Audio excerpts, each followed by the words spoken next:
6 years ago, my family blocked my number and erased me from their lives. 14 unanswered calls and a lie that I was emotionally unstable. And tonight, I had 12 minutes to decide whether to save the sister who destroyed my name, knowing that if I touched the scalpel, my own career could be investigated.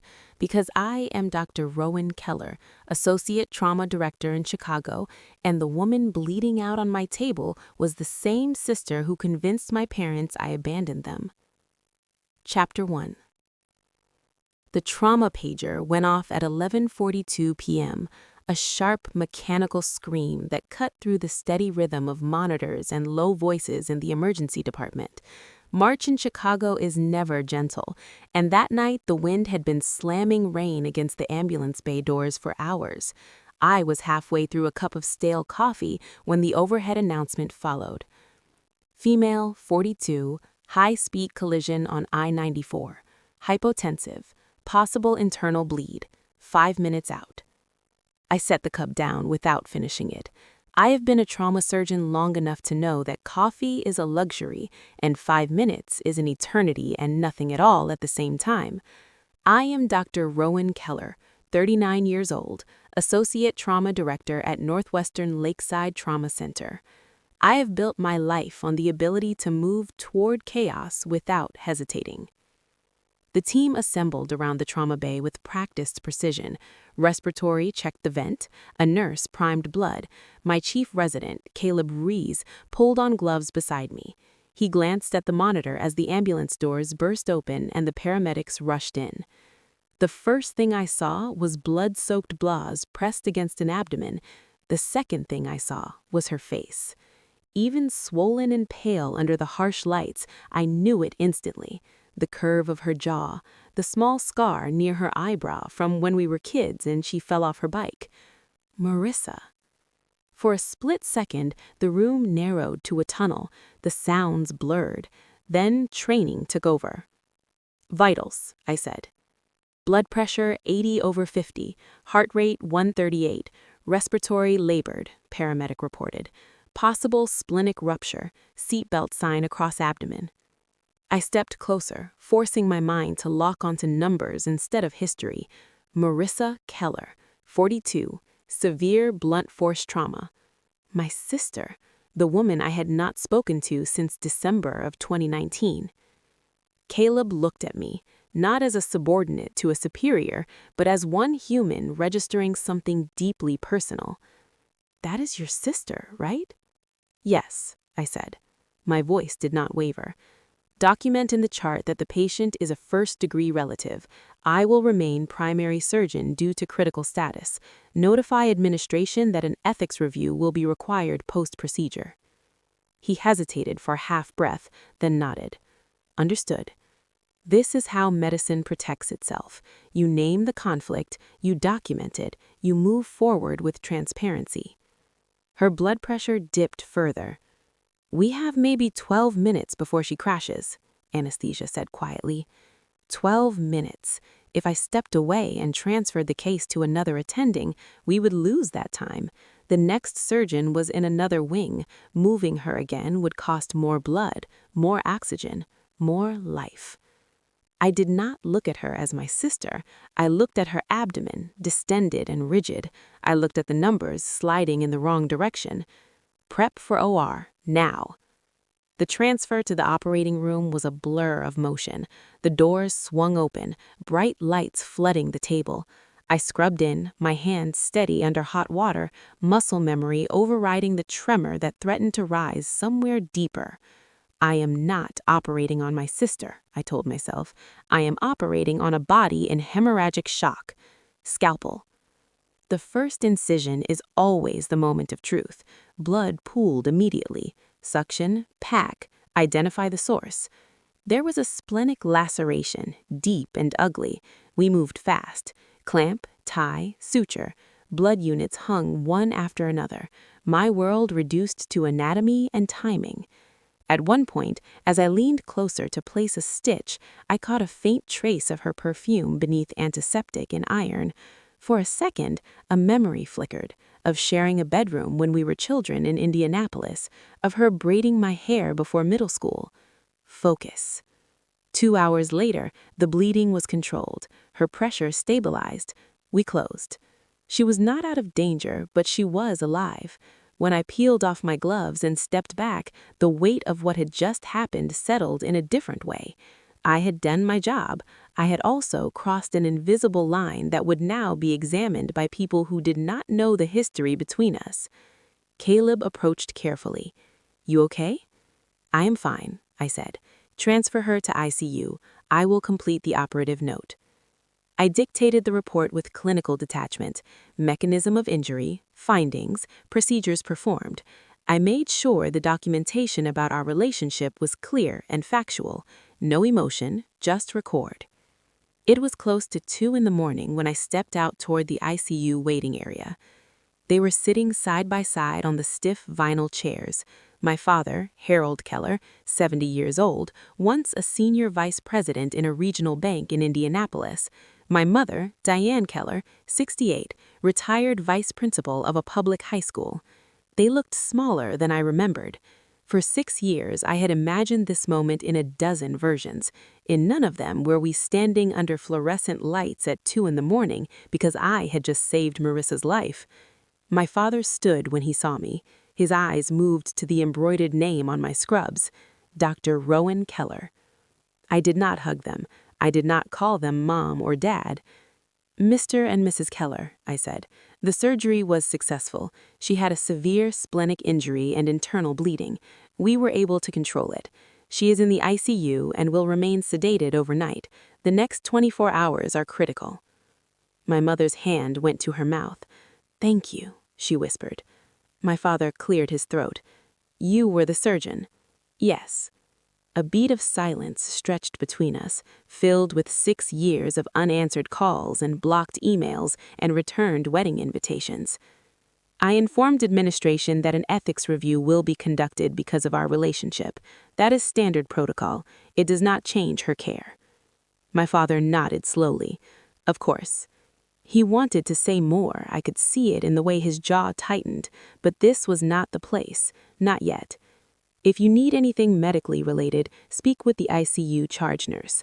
I will not be part of her ongoing care unless there is an emergency." I turned before either of them could step closer. Walking down the hallway, I felt the delayed tremor in my hands, not from the surgery, from the proximity. In the locker room, I sat on the bench and let the silence press in. The hospital at night has a different pulse, slower, harsher. My phone buzzed with a message from Daniel. "Still on shift. Storm is bad. Be safe." I typed back, "Long night. Talk tomorrow." I did not mention Marissa. Not yet. At 3:40 in the morning, I walked out into the cold Chicago air. The rain had slowed to a mist. The city lights reflected off wet pavement and fractured lines. I had done what I was trained to do. I had saved a life. But in choosing to stay in that operating room, I had also triggered something else, an official review of my judgment, an opening of a family fracture that had been sealed in silence since 2019. For 6 years, Marissa had controlled the story of who I was. Tonight, under surgical lights and cameras and documented decisions, that story began to shift. I drove home through near-empty streets, my mind midwaying the moment Caleb asked if that was my sister. Yes, I had said. Yes, and I chose to operate anyway. By the time I pulled into my driveway in Evanston, the sky was beginning to lighten at the edges. I sat in the car for a moment before going inside, aware that the next few weeks would not be just about recovery from a car accident. They would be about evidence, about ethics, and about truth, and about a family that no longer had the luxury of pretending I never called. Chapter 2. The first time I realized something was wrong, it felt small, almost petty. Daniel and I had mailed our wedding invitations in the fall of 2018. Cream cardstock, simple lettering, Chicago skyline faintly embossed at the bottom. I remember sliding my parents' envelope into the mailbox outside our apartments in Lincoln Park and feeling that quiet, hopeful tightening in my chest. It had been a difficult few years through residency, long shifts and missed holidays, but this was different. This was a milestone. 3 weeks later, the envelope came back to us, stamped "Return to Sender," unopened. I stood in our kitchen holding it, staring at my own handwriting on the front. Daniel looked over my shoulder. "Maybe it got lost," he said, gently. I nodded. I wanted to believe that.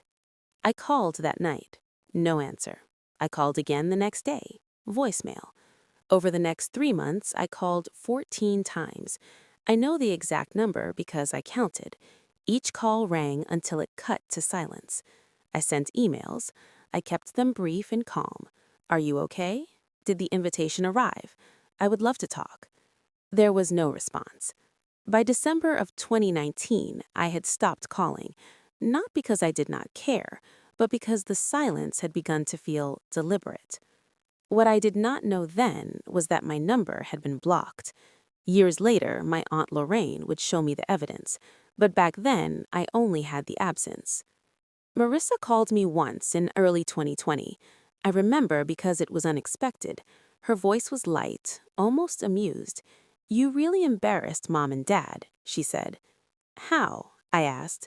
"By sending that dramatic email about how you cannot make it home for Christmas because you are drowning in debt and probably going to get fired."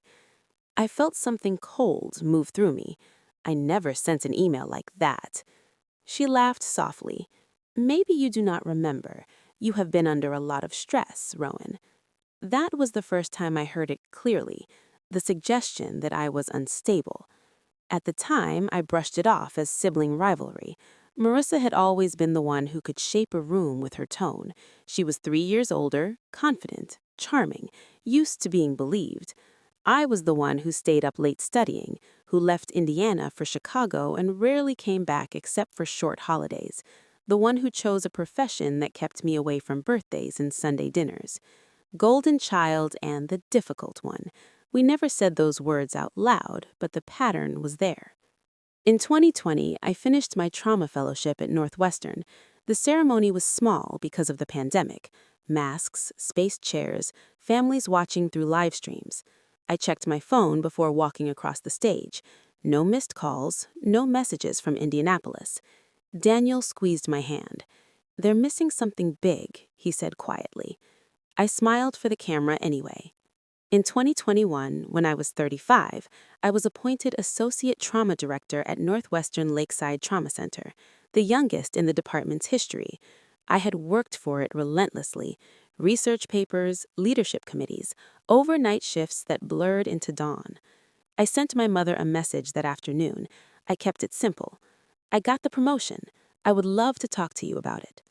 The message showed delivered. It never showed read. What I did not know then was that by then, my email had been filtered into spam, my number blocked, my social media restricted. Marissa had told them I was spiraling, that I had been formally warned during residency for erratic behavior, that I had confided in her about mounting credit card debt and a fear of losing my medical license. None of it was true. In late 2021, my cousin Patrick called me by accident. He meant to call someone else and dialed my number from an old contact list. We exchanged awkward greetings. "I didn't know you weren't coming to Thanksgiving again," he said. "I wasn't invited," I replied before I could stop myself. There was a pause. "Marissa said you chose not to come, that you were too ashamed to show up because things were not going well in Chicago." The words landed harder than I expected. Too ashamed. That night, I sat at our dining room table in Chicago and imagined a chair in my parents' dining room deliberately left empty.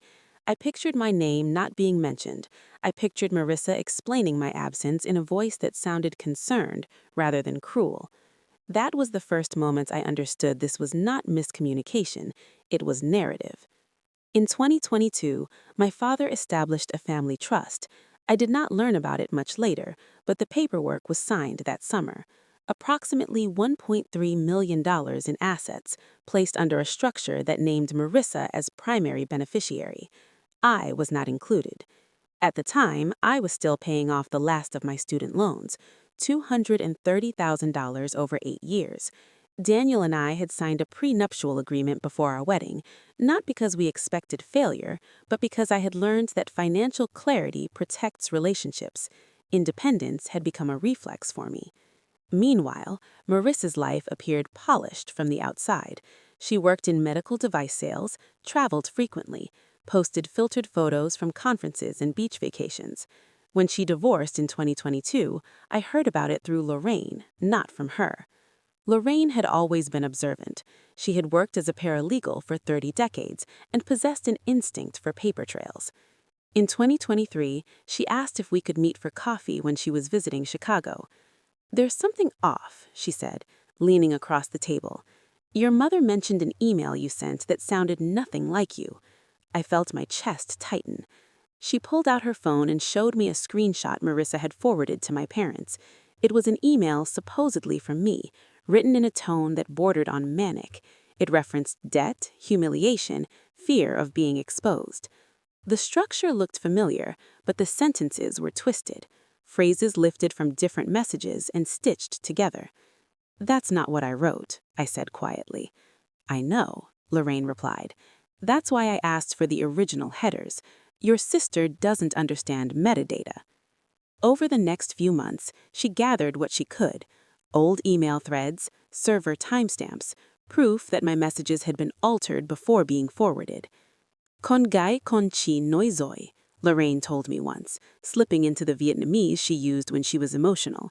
"She's building a different version of you, a version that was easier to pity or dismiss." The pattern became clearer.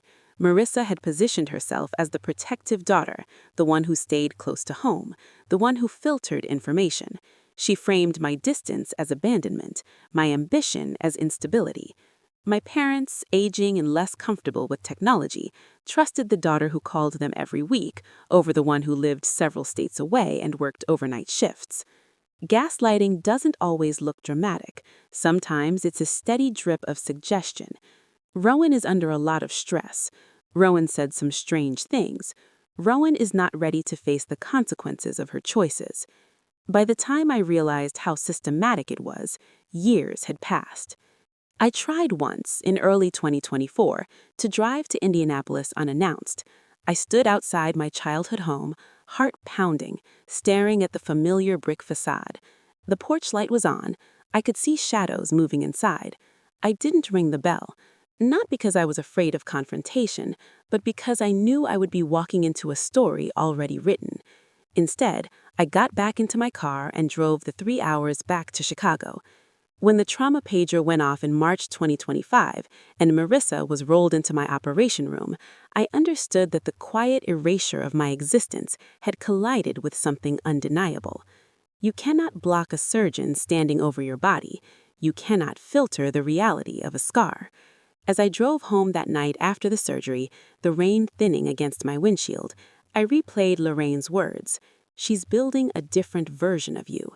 For 6 years, that version had lived in my parents' house in Indianapolis. It had taken my place at Thanksgiving. It had received their sympathy and their financial trust. Now, under fluorescent lights and documented decisions, the original was standing in the open, and the difference between them was about to become impossible to ignore. Chapter 3. 2 days later, she opened her eyes. The ICU at Northwestern Lakeside never truly sleeps.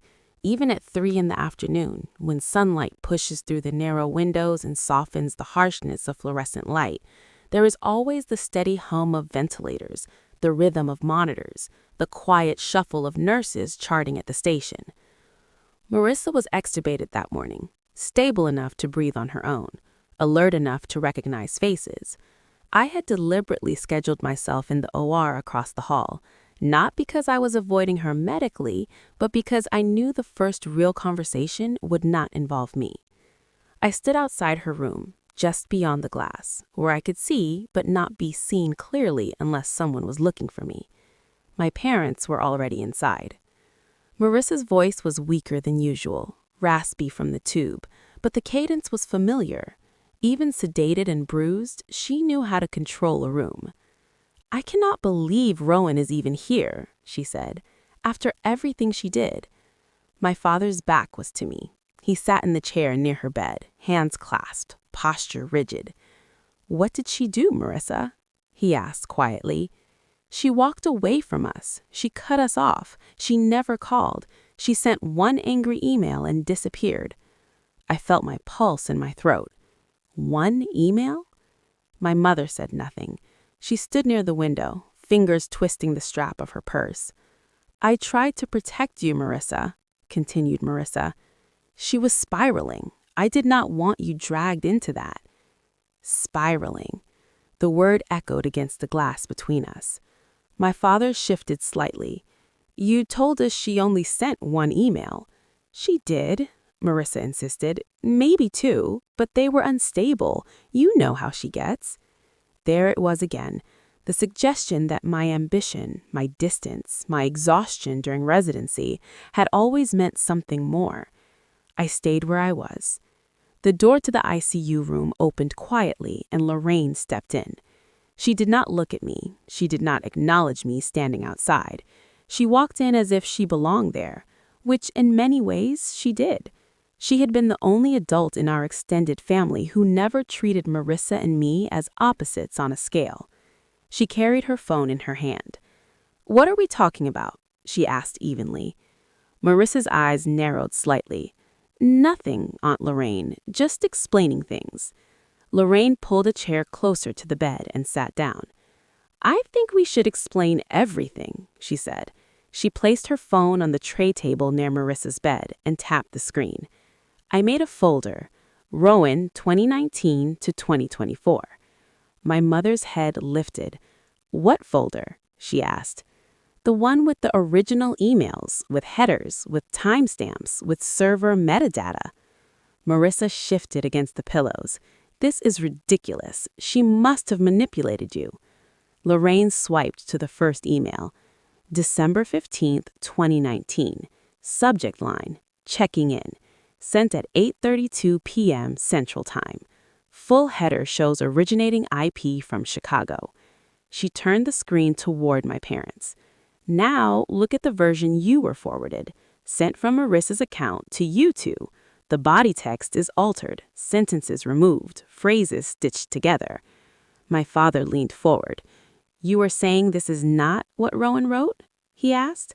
I am saying this is not what she sent, Lorraine replied. Marissa's breathing quickened. The monitor beeped faster. This is insane. You are siding with her over me? Lorraine did not raise her voice. I am siding with facts. She tapped again.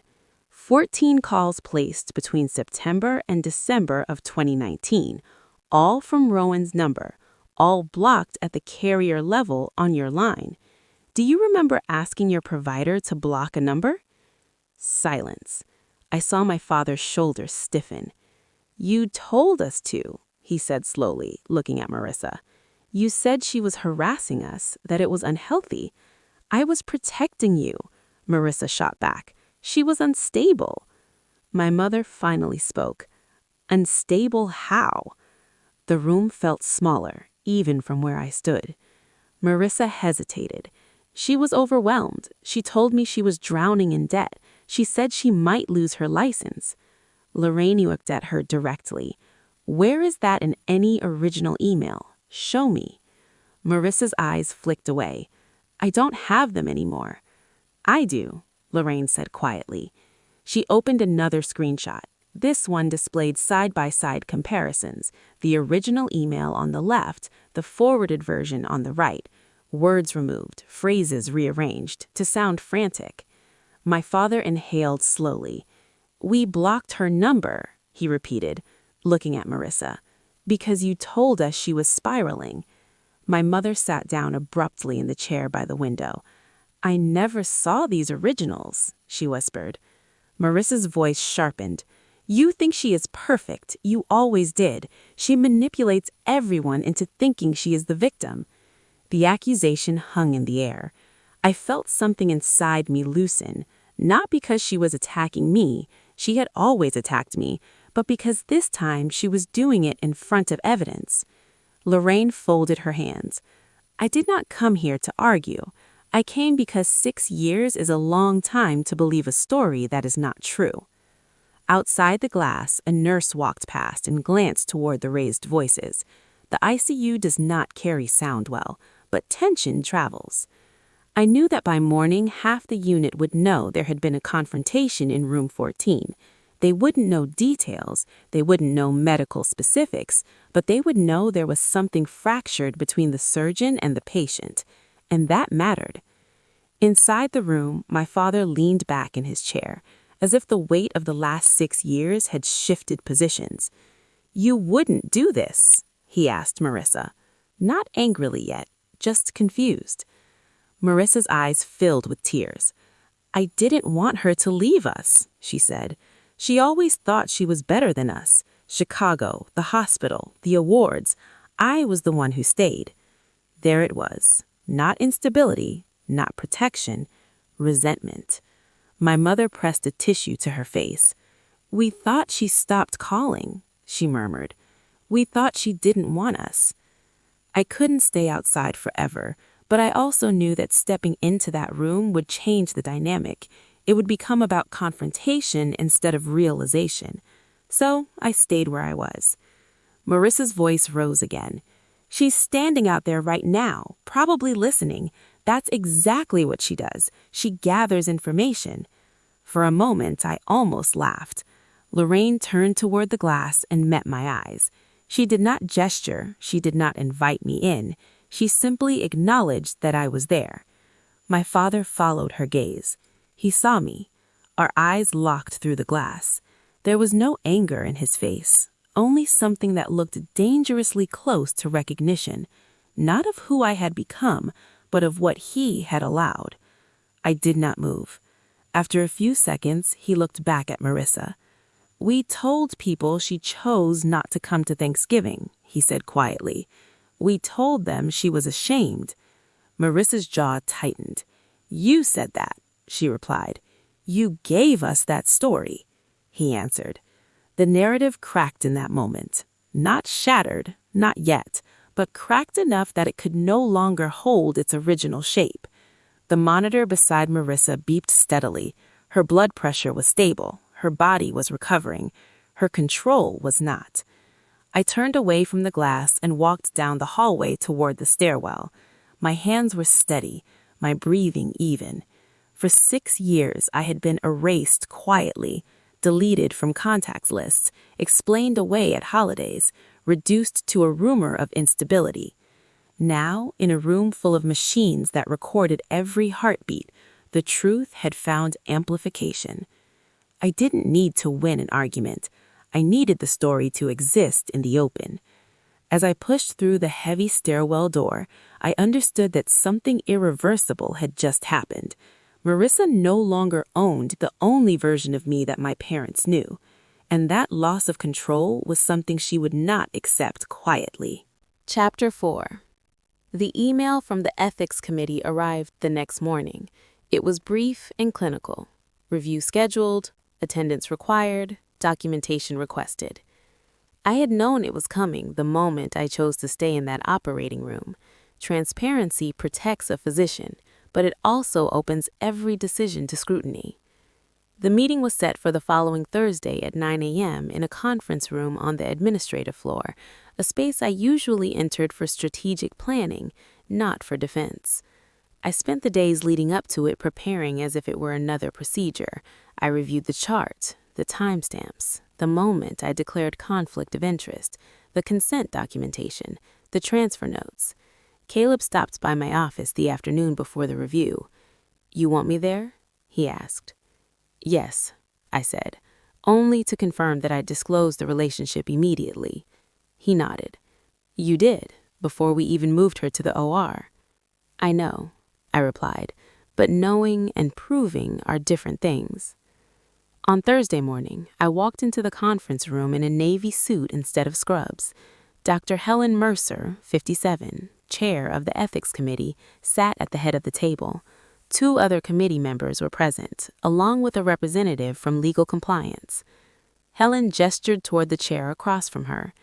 "Dr. Keller, thank you for coming." I sat down, hands folded on the table.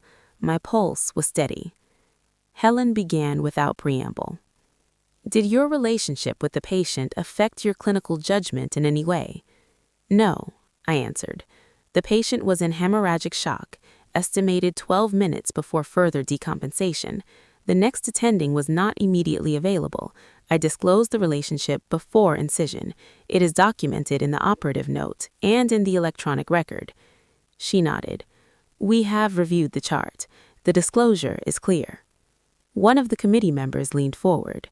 Why did you not transfer care post-stabilization?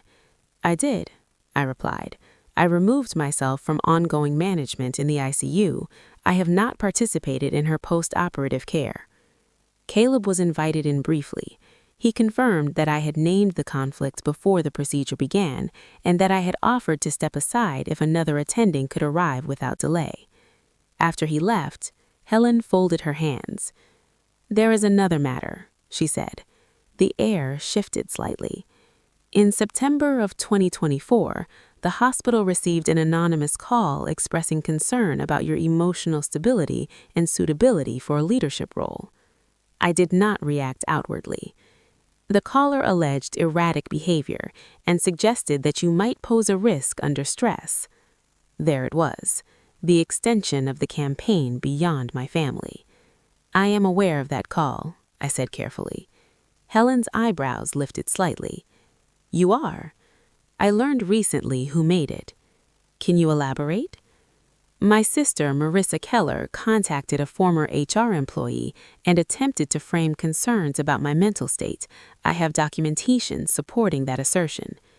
Silence settled around the table. I placed a folder in front of Helen. In 2023, I began seeing a therapist for burnout related to workload. There is no diagnosis of a mental health disorder, no impairment, no disciplinary action in my record. My evaluations for the past 5 years are consistent and strong. The legal compliance representative flipped through the pages. You are voluntarily disclosing therapy, he said. Yes, I replied. Because therapy is not evidence of instability, it is evidence of responsibility. Helen regarded me steadily. The anonymous call did not result in formal action at the time. However, combined with the current situation, it requires examination. If the committee determines that my decision was compromised, I said, I understand that my surgical privileges could be temporarily suspended and my leadership role reviewed. Saying it out loud clarified the stakes. This was not about embarrassment. It was about the possibility of losing the position I had worked for since my early 30s. Helen leaned back. Your operative decision appears medically sound. The question is whether personal history influenced your risk assessment. I did not see my sister on that table. I saw a patient in hemorrhagic shock. The documentation reflects that. The room fell quiet again. 2 days later, Lorraine called me.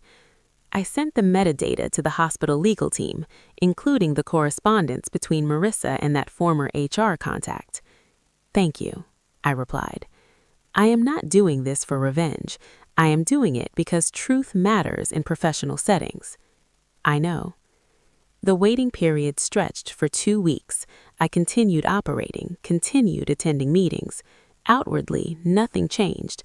Internally, I felt the edge of uncertainty every time I stepped into the OR. One afternoon, Daniel met me for lunch near the hospital. They are not going to take your position, he said. You do not know that. I know you, and I know what counts legally. You disclosed, you documented, you followed protocol. He reached across the table and squeezed my hand. Your sister cannot rewrite hospital policy the way she rewrote emails. The decision came on a Tuesday morning. Helen asked me to come to her office. She closed the door before speaking. The committee has concluded that you did not violate ethical standards. Your disclosure was timely. Your clinical judgment was appropriate. No further action will be taken. I let out a breath I hadn't realized I was holding. There will be a note in the file indicating review occurred. That's standard. It does not imply wrongdoing. I understand. She studied me for a moment. You handled this with professionalism. Not everyone could have. I nodded once. Thank you. When I left her office, the hospital felt different. Not lighter exactly, but solid again. Later that week, news traveled through different channels. Marissa had been negotiating a major medical device contract with a regional hospital network. The deal fell through. Officially, it was described as restructuring. Unofficially, I heard through mutual contacts that concerns about internal conflict and reputation played a role. Ashley Monroe, her closest friend since college, posted a vague message on social media about accountability and honesty. Within days, Ashley and Marissa were no longer following each other. I did not celebrate any of it. Karma does not arrive with fireworks. It shifts the ground beneath someone's feet. The hospital never publicized the ethics review. It remained internal, but word travels in medical circles. People knew there had been a complaint. They also knew it had been resolved. One evening, as I walked through the surgical corridor, Caleb caught up with me. "You good?" he asked. "I'm good." He hesitated. "I'm sorry this became personal." "It was always personal," I said quietly. "Now it's documented." In Indianapolis, my parents were beginning to see the fracture more clearly. Lorraine told me my father had requested copies of the trust documents, that he was asking questions about how decisions had been made. Marissa called me once during that period. I did not answer. She left a voicemail. "You're ruining my life," she said, her voice tight. "You could have stepped aside. You chose to make this bigger." I deleted the message without replying. I had not reported her. I had not initiated the review. I had not publicized anything. I had simply told the truth when asked. 2 weeks after the committee's decision, I stood in the OR again, hands steady, lights bright overhead. A routine case this time, no family history attached. As I closed the final stitch, I felt something settle inside me. My career was intact, my record clean, my leadership role secure. For the first time in years, the story about me within the hospital walls matched the one I knew to be true. Outside those walls, however, the consequences were still unfolding, and I knew Marissa would not let the ground shift beneath her without trying to regain her footing. Chapter 5. By early June, the aftershocks had spread beyond hospital hallways and contract negotiations. My father called on a Tuesday evening. It had been years since his name lit up my phone without Lorraine acting as a buffer. For a moment, I watched it ring, trying to decide what kind of conversation I was stepping into. I answered on the fourth ring. "Rowan?"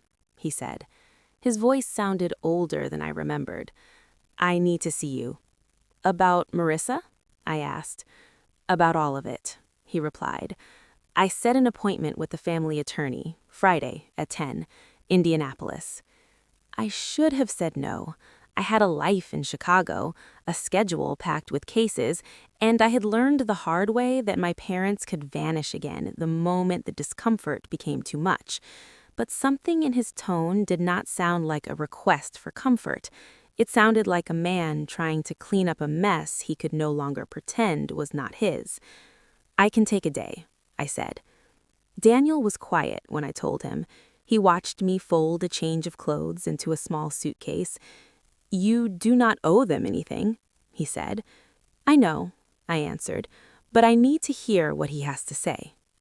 Indianapolis in June felt softer than Chicago, the air heavier, the streets familiar in a way that made my chest tighten. I drove straight from the airport to a law office in a strip of renovated brick buildings downtown. The sign on the door read, "Klein and Hargrove, Estate Planning and Trusts." My parents were already inside.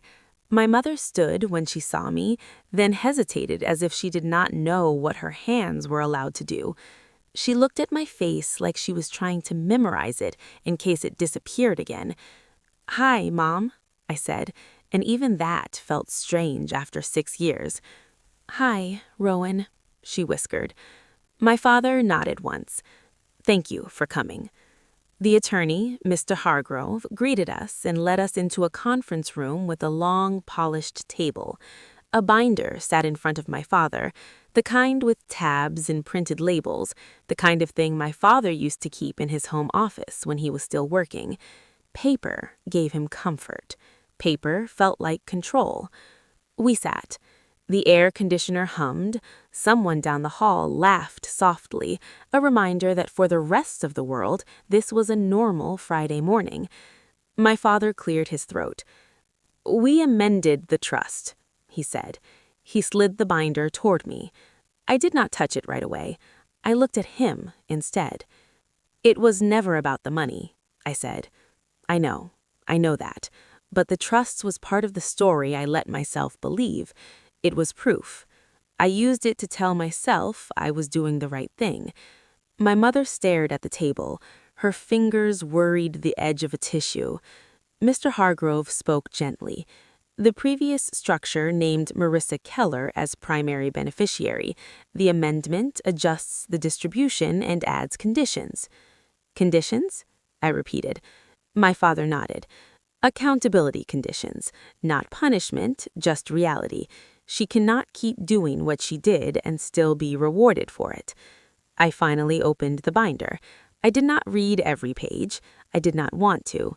I saw enough to understand the basic changes.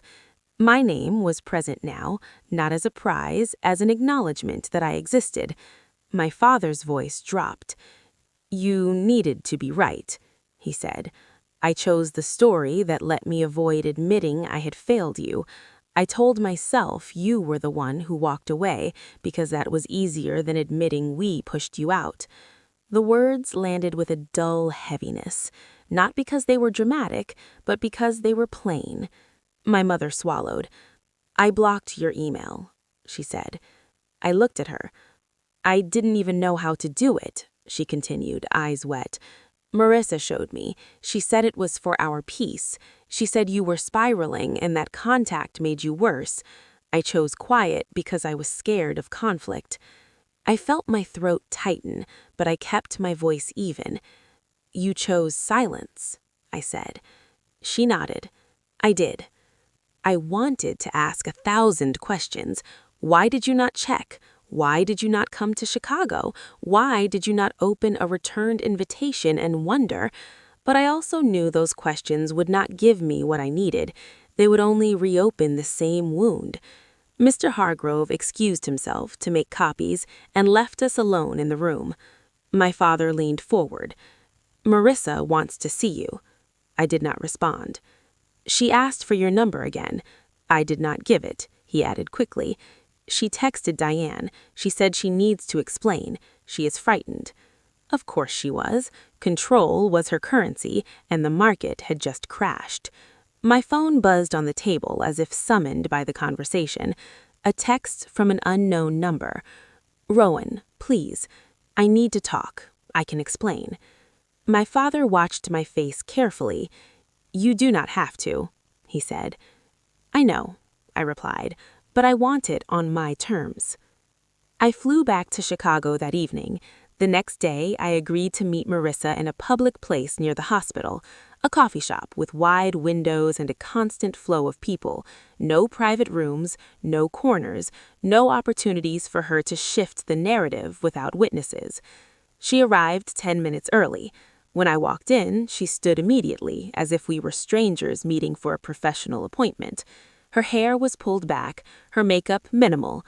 A faint bruise still darkened one cheekbone, a reminder of the accident. "Rowan," she said. I sat across from her. "What do you want?" I asked. She exhaled hard. Her hands trembled slightly around her cup. "I am in therapy," she said. I did not flinch. Therapy did not erase what she had done. It also did not automatically make her honest. "Okay," I replied. "I did not think it would go this far," she continued. "I did not think Mom and Dad would actually block you. I thought it would just, I don't know, keep you at a distance." "You told them to block me," I said. Her eyes flicked away. "I was scared," she admitted. "You always had something I did not.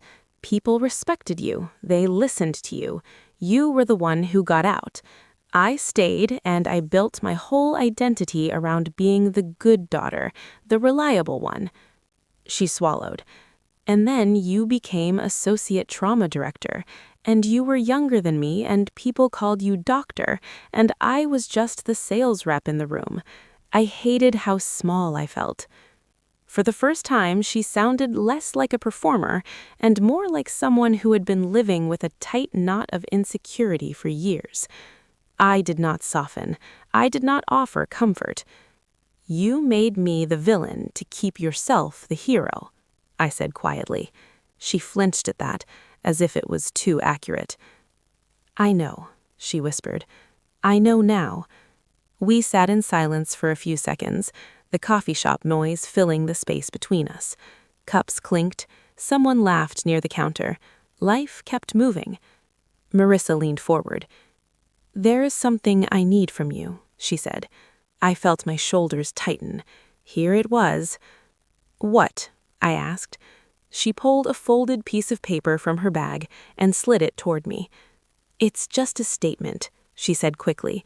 It says you do not hold any malice toward me and that you do not believe I intended harm. My company is asking questions. People are talking. I need to protect my professional image. If you sign it, it could help me keep my job. I stared at the paper without touching it. Do you hear yourself? I asked. It's not a big deal, she said, voice rising slightly. It's just words. You already got what you wanted. You're still the doctor. You still have your life. Why do you need to keep punishing me? I kept my voice low. I did not come here to punish you. I came here to make sure you understand something. She looked at me, eyes wide. Forgiveness is not access. It's not a signature. It's not a clean slate. You do not get to use my name to fix the story you broke. Her face tightened. Anger flashed there, quick and familiar. So you're just going to let me fall? She snapped. I'm going to let consequences exist, I replied. She opened her mouth, then closed it. Her eyes filled with tears again, but this time they did not look like the ones she used to summon on command. They looked tired. I slid the paper back toward her without signing. I will not sign anything that rewrites what happened, I said. You can tell your company the truth, or you can keep trying to patch it with lies. Either way, you're not using me as a shield. Marissa's shoulders slumped. For a moment, she looked younger, stripped of the polish that had always protected her. You hate me, she said quietly. I considered my answer carefully. I do not hate you, but you do not get to control me anymore. We left the coffee shop separately. I walked back toward the hospital, feeling the weight of the conversation settle into place. It was not closure. It was a boundary drawn in ink. That evening, Lorraine called. How did it go? She asked. I said she asked me to sign a statement. Lorraine let out a short laugh that held no humor. Of course she did. I did not sign it. Good, Lorraine replied. You're not her public relations department. In Indianapolis, my parents were changing in slow, awkward increments. My father requested the full set of documents from the attorney and began telling relatives the truth in quiet phone calls. Not dramatic confessions, just corrections. My mother started seeing a therapist once a week. She told Lorraine she was trying to understand why silence felt safer than her own daughter. No one publicly attacked Marissa. No one staged an intervention. There were no family meetings with shouting and tears. But something had shifted. At the next family gathering, I heard through Patrick that Marissa sat a little farther from the center of the table. People listened to her with a cautious face, the kind you make when you're no longer sure if the person speaking is reliable. Trust does not break with a loud sound. It breaks with a quiet absence, and once it's gone, it's hard to summon back on command. By the end of June, my father sent me a text message that contained only 3 words. I am sorry, Rowan. I stared at it for a long time before I set the phone down. I did not reply immediately, not because I wanted to punish him, but because I was learning to let my own timing matter. That was the point of it all. The door was no longer held open by guilt.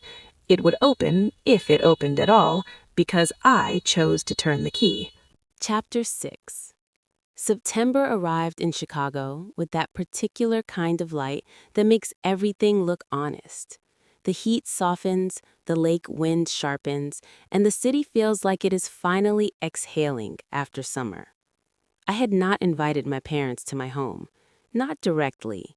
It happened the way most real repairs happen, not with grand decisions, but with small, awkward offers. My mother called one Sunday afternoon.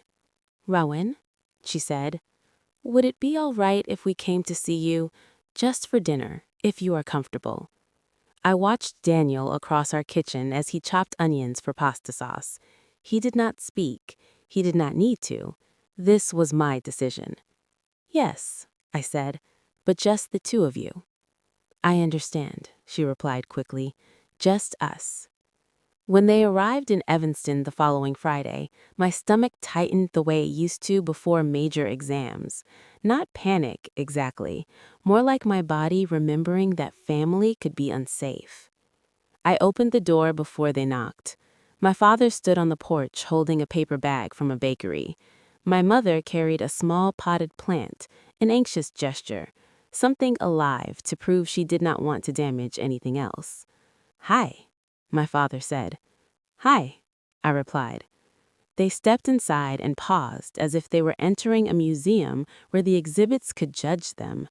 My home was warm, lived in, books stacked on the coffee table, a framed photo of Daniel and me in front of the bean, a dog toy on the rug from the golden retriever we had adopted last year. My mother's eyes flicked over the room, then back to my face. "It is beautiful," she said softly. Daniel appeared from the kitchen, wiping his hands on a towel. "Mr. and Mrs. Keller," he said. My father looked startled, not offended exactly, but reminded. Daniel had not seen them in years either. The last time had been before our wedding, when they still pretended they would come. "Daniel," my mother said, voice thin, "thank you for having us." He nodded. "Of course." We moved into the kitchen because it was easier to stand near countertops than to sit in a living room and stare at each other. The smell of garlic and simmering tomato sauce filled the space, grounding everything in something ordinary. My father hovered near the doorway like he did not know what role he was allowed to play. "Can I help with anything?" he asked. The question should not have mattered, but it did. It was the first time he had offered me something without asking for something in return. I opened a cabinet and took out 4 plates. "Sure," I said. "Set these on the table." He took them carefully, as if they were fragile. 1 plate, 2, 3, 4. He placed each one down with deliberate attention, aligning them as if he could correct the past by making the present neat. My mother stood beside the sink, hands clasped. "I do not know how to do this," she said suddenly. "I do not know how to be your mother when I have been absent." The honesty startled me more than any apology would have. "I can start by not making you comfort me about it," I replied, keeping my voice calm.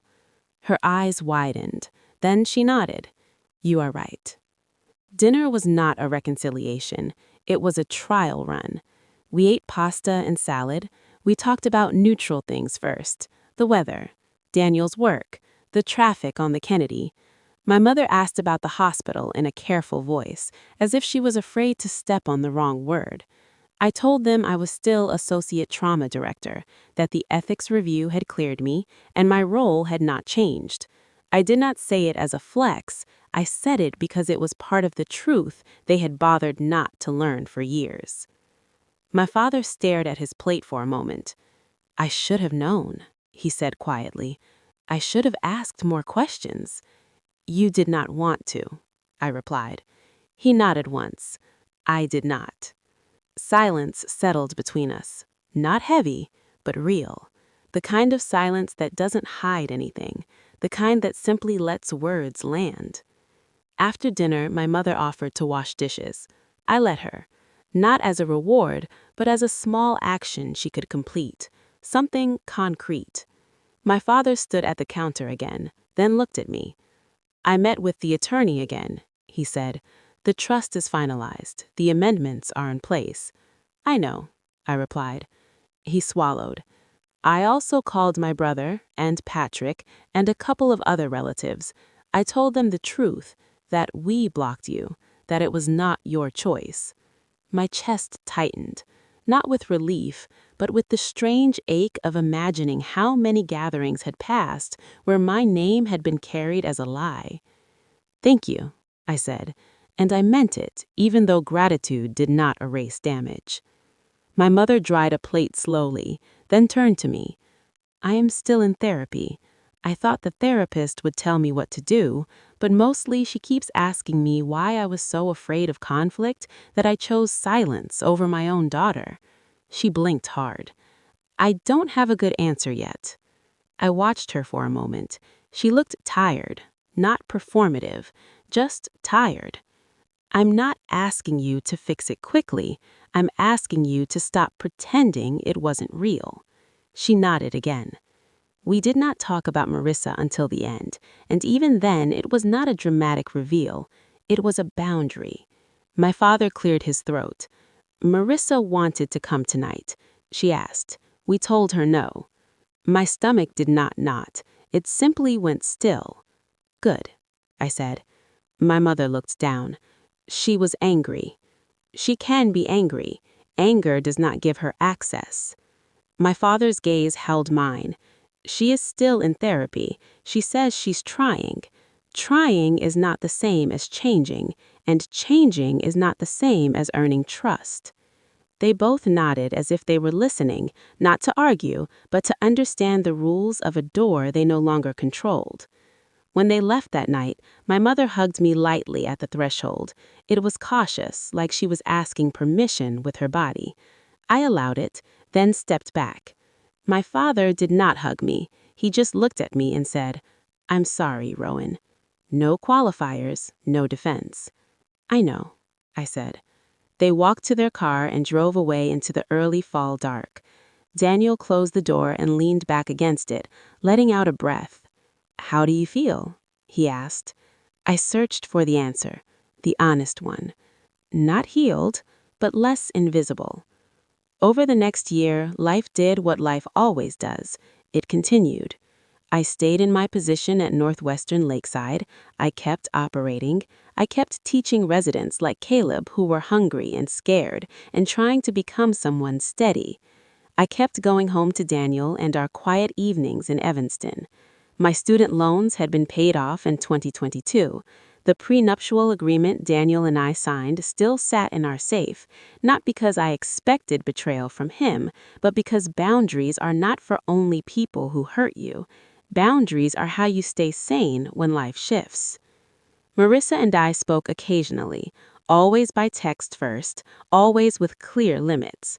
She never asked me to sign anything again. She never tried to use my name to clean her image.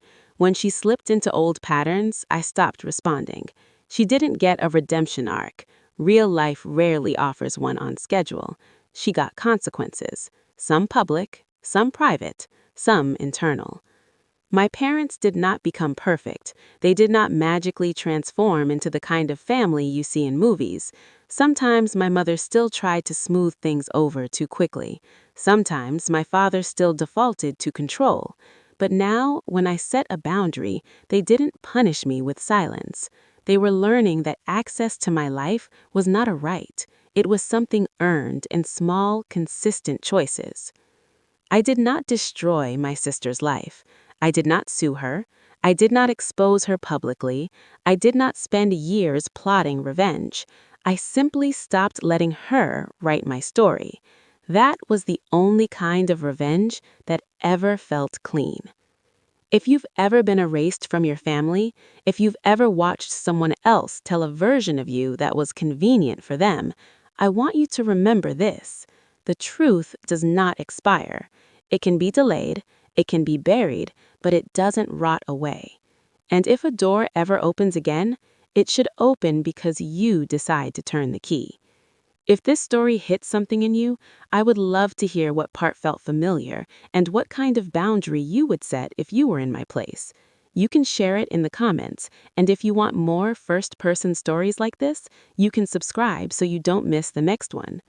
My name is Rowan Keller, and I do not need revenge anymore.